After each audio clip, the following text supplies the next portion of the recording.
आज हम एक ऐतिहासिक दस्तावेजी के आधार पर इस्लाम के उदय की कहानी में एक गहरी पड़ताल करने वाले हैं। हम सीधे 7वीं सदी के अरब में चलेंगे जी। एक ऐसी दुनिया जो एक बहुत बड़ी तब्दीली के कगार पर खड़ी थी। बिल्कुल। हमारा मकसद है पैगंबर मोहम्मद के जन्म से लेकर सिर्फ 23 सालों में इस्लाम को एक बड़ी ताकत बनते देखने तक के सफर के सबसे अहम पड़ावों को समझना। जी, और ये सफर सिर्फ तारीखों और लड़ाइयों का मतलब एक ब्यौरा नहीं है। सही। हम ये समझने की कोशिश करेंगे कि एक आंदोलन कैसे खड़ा होता है, उसे किन चुनौतियों का सामना करना पड़ता है और वो कौन से फैसले थे जिन्होंने हमेशा के लिए उसका रास्ता तय कर दिया। तो चलिए इसे खोलकर समझते हैं। कहानी शुरू होती है उस अरब से जो कबीलों में बुरी तरह बटा हुआ था। हाँ। जहाँ बुत परस्ती यानी मूर्तियों की पूजा बहुत आम थी और कुछ कबीलों में तो बच्चियों को जिंदा दफना देने जैसी भयानक रस्में भी थी। एक दिलचस्प बात जो स्रोत बताते हैं वो ये है कि उस इलाके में रहने वाले यहूदियों को अपनी किताबों के मुताबिक अहमद नाम के एक नबी के आने का इंतजार था। और इसी माहौल में 570 ईस्वी में पैगंबर मोहम्मद का जन्म हुआ। स्रोत में उनके जन्म से जुड़ी कुछ हैरान करने वाली घटनाओं का भी जिक्र है। जैसे काबा में रखे बुतों का अपने आप गिर जाना। लेकिन जो बात बचपन से ही उन्हें सबसे अलग बनाती थी वो थी उनकी सच्चाई और ईमानदारी। हाँ, उन्हें अल अमीन और अस सादिक कहते थे, है ना? जी बिल्कुल, भरोसेमंद और सच्चा। बाद में उनकी शादी हजरत खदीजा से हुई जो मक्का की एक बहुत अमीर और इज्जतदार कारोबारी महिला थी। और फिर 40 साल की उम्र में वो मोड़ आता है जहाँ से सब कुछ बदल जाता है। जब वो शहर से दूर एक गार में थे तब उन्हें पहली बार वही नाजिल हुई। वही से मतलब ईश्वरीय संदेश। जी बिल्कुल, डिवाइन रेवलेशन। सबसे पहले उनकी पत्नी हजरत खदीजा और उनके चचेरे भाई इमाम अली ने उनके पैगाम पर यकीन किया। लेकिन जैसे ही उन्होंने खुले तौर पर एक अल्लाह का पैगाम देना शुरू किया, वही मक्का के लोग जो कल तक उनकी इज्जत करते थे उनके दुश्मन बन गए। हाँ, उनके सबसे बड़े दुश्मन बन गए। मुसलमानों पर जुल्म और सितम का एक लंबा दौर शुरू हो गया। ये थोड़ा अजीब लगता है, जो लोग उन्हें अल अमीन और अस सादिक कहते थे वो अचानक दुश्मन कैसे बन गए? ये एक बहुत अहम सवाल है। असल में बात सिर्फ धार्मिक मतभेद की नहीं थी। अच्छा। उनका पैगाम मक्का के सामाजिक और आर्थिक ढांचे पर मतलब एक सीधी चोट कर रहा था। ओके। वो ऊंच नीच, कबीलों के घमंड और बुत परस्ती के खिलाफ बोल रहे थे। और काबा उस वक्त सिर्फ एक धार्मिक केंद्र नहीं था, एक व्यापारिक केंद्र भी था। हाँ बिल्कुल, एक बड़ा व्यापारिक केंद्र था। तो इस पूरे सिस्टम से जुड़े लोगों को लगा कि ये नया पैगाम उनकी सत्ता और कमाई दोनों के लिए खतरा है। अच्छा, तो ये सत्ता और अर्थव्यवस्था का भी मामला था। इस मुश्किल दौर में उन्हें सहारा कहाँ से मिला फिर? दो लोगों ने उन्हें एक मजबूत ढाल दी। एक उनके चचा अबू तालिब जो खुद मक्का के एक बड़े सरदार थे, और दूसरी उनकी पत्नी हजरत खदीजा। जी, हजरत खदीजा, जिन्होंने अपनी सारी दौलत इस मकसद के लिए लगा दी। लेकिन 619 ईस्वी में एक ही साल के अंदर इन दोनों का इंतकाल हो गया। और इसी को गम का साल कहा जाता है। हाँ, आमुल हुज़्न। इन दोनों के जाने के बाद पैगंबर पर मुश्किलें और भी ज्यादा बढ़ गईं। तो मक्का में उनके लिए लगभग सारे दरवाजे बंद हो रहे थे। लेकिन फिर कुछ ऐसा हुआ जिसकी किसी ने उम्मीद नहीं की होगी। उन्हें एक दूसरे शहर से दावत आ गई। ये कैसे हुआ? ये कहानी का सबसे बड़ा मोड़ था। मक्का से करीब 450 किलोमीटर दूर एक शहर था यस्रिब, जिसे आज हम मदीना के नाम से जानते हैं। जी, वहाँ के लोग कबीलों की आपसी लड़ाइयों से तंग आ चुके थे और उन्हें एक ऐसे लीडर की तलाश थी जो उनमें सुलह करा सके। साथ ही वो वहाँ रहने वाले यहूदियों से एक आने वाले नबी के बारे में सुनते रहते थे। अच्छा, तो वो पहले से ही तैयार थे एक तरह से। हाँ, एक जमीन तैयार थी। जब उन्होंने पैगंबर मोहम्मद के बारे में सुना तो उन्हें लगा कि शायद यही वो शख्स है। तो उन्होंने पैगंबर को अपने शहर आने और उसे चलाने की दावत दी। और मक्का के लोगों ने उन्हें यूं ही जाने दिया होगा? बिल्कुल नहीं। जब उन्हें पता चला कि मुसलमान एक एक करके मदीना जा रहे हैं तो उन्होंने पैगंबर को कत्ल करने की साजिश रची। साजिश? हाँ, योजना ये थी कि हर कबीले से एक एक आदमी मिलकर हमला करेगा ताकि खून का इल्जाम किसी एक पर ना आए। लेकिन उस रात इमाम अली उनके बिस्तर पर सो गए और पैगंबर हजरत अबू बकर के साथ निकल गए। जी, गुपचुप तरीके से। मदीना में उनका ऐसा स्वागत हुआ जैसे किसी बादशाह का होता है। तो ये जो लोग मक्का से अपना सब कुछ छोड़कर आए और जिन्होंने मदीना में उनकी मदद की, इनके लिए कोई खास नाम दिए गए? जी, जो लोग मक्का से हिजरत करके आए थे उन्हें मुहाजिरीन कहा गया। हिजरत करने वाले? हाँ, और मदीना के जिन लोगों ने अपनी हर चीज उनके साथ बांटकर उनकी मदद की वो अंसार कहलाए, यानी मददगार। और पैगंबर ने इन दोनों गुटों के बीच भाईचारे का एक ऐसा रिश्ता कायम किया जो इस नए समाज की बुनियाद बना। तो अब वो एक नए शहर में थे जहाँ उनके अपने लोग थे, लेकिन एक बिल्कुल नया समाज चलाना आसान नहीं होगा। जंगों के अलावा मदीना में समाज चल कैसे रहा था? मतलब कोई नियम कानून बनाएगा? ये बहुत ज़रूरी बात है। मदीना पहुंचकर पैगंबर ने सबसे पहले जो काम किया वो था एक समझौता तैयार करना, जिसे मीसाक मदीना या कॉन्स्टिट्यूशन ऑफ मदीना कहा जाता है। अच्छा, एक संविधान जैसा? हाँ, एक तरह से। ये एक लिखित दस्तावेज था जिसमें मुहाजिरीन, अंसार और मदीना में रहने वाले यहूदी कबीलों के हक और जिम्मेदारियां तय की गई थी। और उसमें क्या लिखा था? उसमें साफ लिखा था कि सब मिलकर शहर की हिफाजत करेंगे और किसी भी बाहरी हमले की सूरत में एक साथ लड़ेंगे। ये उस वक्त के हिसाब से एक, आप कह सकते हैं, इनकलाबी कदम था। एक समाज बनाना एक बात है, लेकिन उसे बचाए रखना दूसरी। मक्का वाले यकीनन चुप नहीं बैठे होंगे। बिल्कुल। और यहीं से टकराव का दौर शुरू हुआ। यहाँ हमें 3 तरह की लड़ाइयाँ साफ दिखती हैं। ओके। पहली अपने वजूद को बचाने की जंग, दूसरी रणनीति और दिमागी खेल की जंग, और तीसरी अपनी ताकत को मजबूत करने की जंग। चलिए पहली से शुरू करते हैं, वजूद बचाने की जंग। इसकी सबसे बड़ी मिसाल है जंगे बद्र। मक्का के लोगों ने मुहाजिरीन की मक्का में छोड़ी हुई जायदाद पर कब्जा कर लिया था। तो बदला लेने के लिए? हाँ, बदला लेने के लिए मुसलमानों ने उनके एक व्यापारिक काफिले को रोकने की कोशिश की, लेकिन मक्का से अबू जहल की अगुवाई में 1000 लड़ाकों की एक फौज आ गई। 1000 की? और मुसलमान कितने थे? सिर्फ 313। और उनके पास हथियार के नाम पर बस कुछ तलवारें और 2 घोड़े थे। 313 के मुकाबले 1000। ये तो सीधी सीधी हार लग रही है। देखने में तो यही लगता था, लेकिन नतीजा बिल्कुल उल्टा हुआ। मुसलमानों को एक ऐसी जीत मिली जिसकी किसी को उम्मीद नहीं थी। अबू जहल समेत मक्का के कई बड़े सरदार मारे गए। तो ये सिर्फ एक फौजी जीत नहीं थी।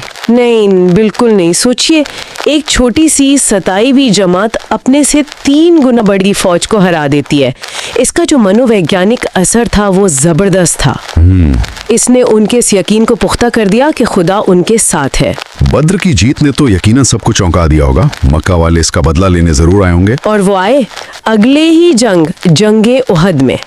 और इस बार वो और बड़ी तैयारी के साथ आए। यहाँ एक बहुत कड़वा सबक छिपा है। इस जंग में पैगंबर की एक साफ हिदायत की नाफरमानी की वजह से जीती हुई बाजी हार में बदल गई। क्या हुआ था? उन्होंने 50 तीरंदाजों को एक पहाड़ी दर्रे पे तैनात किया था और हुक्म दिया था कि चाहे कुछ भी हो अपनी जगह मत छोड़ना। लेकिन उन्होंने जगह छोड़ दी। हाँ, जब उन्हें लगा कि मक्का की फौज हार कर भाग रही है तो उनमें से ज्यादातर माले गनीमत, यानी जंग में दुश्मन का छोड़ा हुआ सामान, जी, उसे इकट्ठा करने के लिए नीचे उतर आए। बस इसी मौके का फायदा खालिद बिन वलीद ने उठाया, जो उस वक्त मक्का की फौज में थे। उन्होंने घूमकर उसी दर्रे से पीछे से हमला कर दिया। इस हमले में मुसलमानों को बहुत नुकसान हुआ और पैगंबर के प्यारे चचा हजरत हमजा भी शहीद हो गए। ये एक दर्दनाक सबक था। तो एक चमत्कार जैसी जीत के बाद एक दर्दनाक हार। इसके बाद तो दुश्मन का हौसला और बढ़ गया होगा। बहुत ज्यादा। इसके बाद हुई जंगे खंदक, जिसे खाई की जंग भी कहते हैं। इस बार अबू सुफियान ने अरब के सारे छोटे बड़े कबीलों को इकट्ठा किया और बड़ी फौज लेकर आए। 10,000 की फौज लेकर मदीना पर चढ़ाई कर दी। मुसलमान सिर्फ 3,000 थे। 10,000 के मुकाबले 3,000। इस बार उन्होंने शहर को कैसे बचाया? यहाँ दिमागी रणनीति काम आई। हजरत सलमान फारसी के मशवरे पर, जो ईरान से आए थे, मदीना के उस हिस्से के चारों तरफ एक गहरी खाई खोद दी गई जहाँ से हमले का खतरा था। अच्छा, खाई? हाँ, अरब के लोग इस तरह की जंगी चाल से वाकिफ नहीं थे। दुश्मन की फौज आई और खाई देखकर हैरान रह गई। उन्होंने शहर का घेरा डाल दिया, जो कई हफ्तों तक चला। लेकिन चुनौती सिर्फ बाहर से नहीं थी ना। स्रोत बताते हैं कि शहर के अंदर से भी गद्दारी हुई। बिल्कुल। मदीना के अंदर ही मौजूद एक यहूदी कबीले ने अपना समझौता तोड़कर दुश्मन से हाथ मिला लिया। इससे मुसलमान बाहर और अंदर दोनों तरफ से घिर गए। तो हालात बहुत नाजुक थे। बहुत ज्यादा। इसी बीच एक फैसला कुन मोड़ तब आया जब अरब का सबसे मशहूर योद्धा अम्र बिन अब्देवद खाई पार करने में कामयाब हो गया। उसने पूरी मुस्लिम फौज को ललकारा। तब इमाम अली ने उसका मुकाबला किया और उसे हरा दिया। इससे दुश्मन का हौसला टूट गया। और फिर आंधी भी तो आई थी। जी, एक तेज आंधी आई जिसने उनके खेमों को तहस नहस कर दिया और उन्हें वापस जाने पर मजबूर होना पड़ा।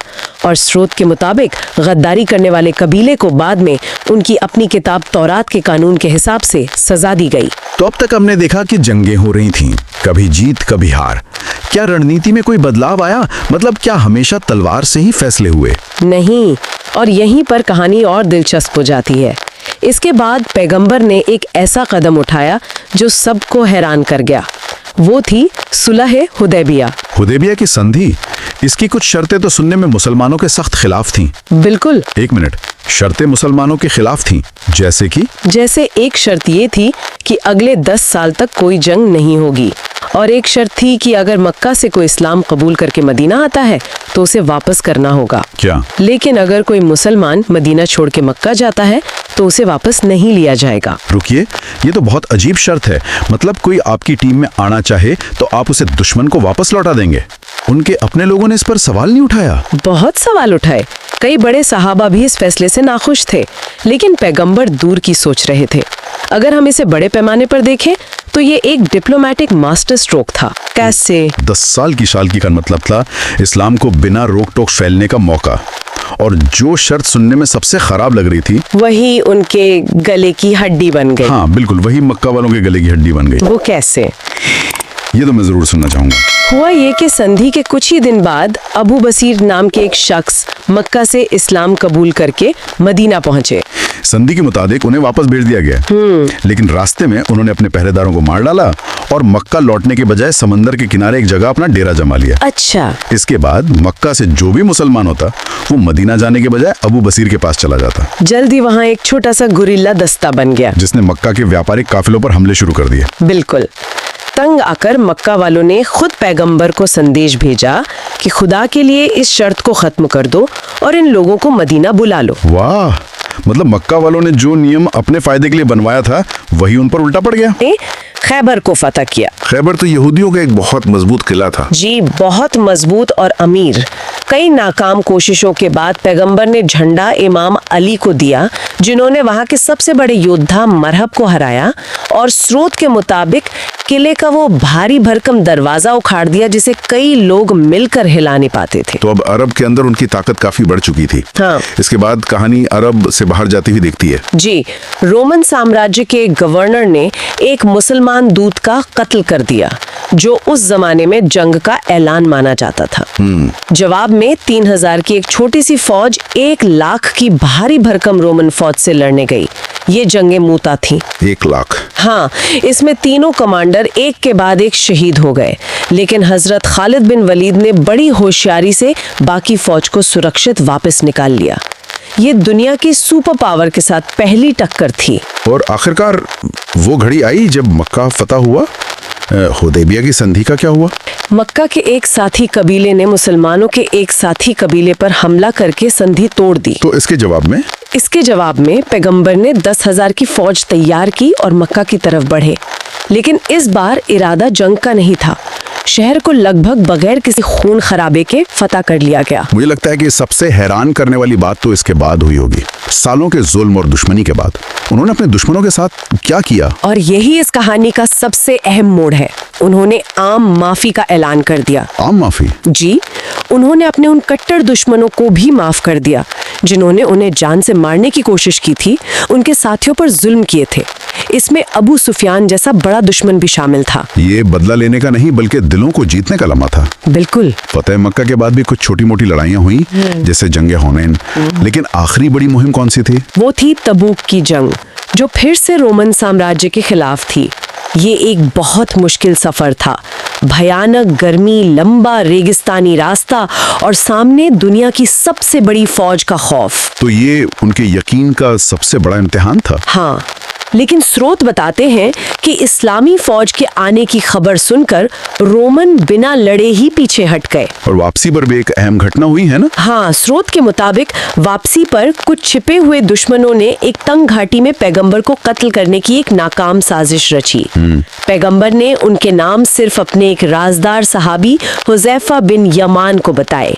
इस तरह तबूक की जंग उनकी जिंदगी की आखिरी जंग साबित हुई। और इसके बाद इस्लाम पूरे अरब में एक ऐसी ताकत बन चुका था जिसे कोई नजरअंदाज नहीं कर सकता था।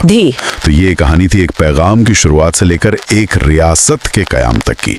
सिर्फ 23 सालों के अंदर अरब का सामाजिक और राजनीतिक नक्शा पूरी तरह से बदल चुका था। बिल्कुल। और स्रोत का अंत इस बात से होता है कि पैगंबर मोहम्मद के इंतकाल के बाद इस्लाम का सबसे विवादास्पद और मुश्किल दौर शुरू हुआ।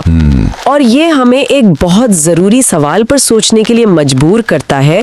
जब कोई भी आंदोलन एक करिश्माई और केंद्रीय शख्सियत के इर्द गिर्द बनता है, तो उस शख्सियत के दुनिया से जाने के बाद उस आंदोलन का भविष्य क्या होता है? हाँ, नेतृत्व, उत्तराधिकार और आगे का रास्ता तय करने को लेकर कौन सी नई और जटिल चुनौतियां खड़ी हो जाती हैं।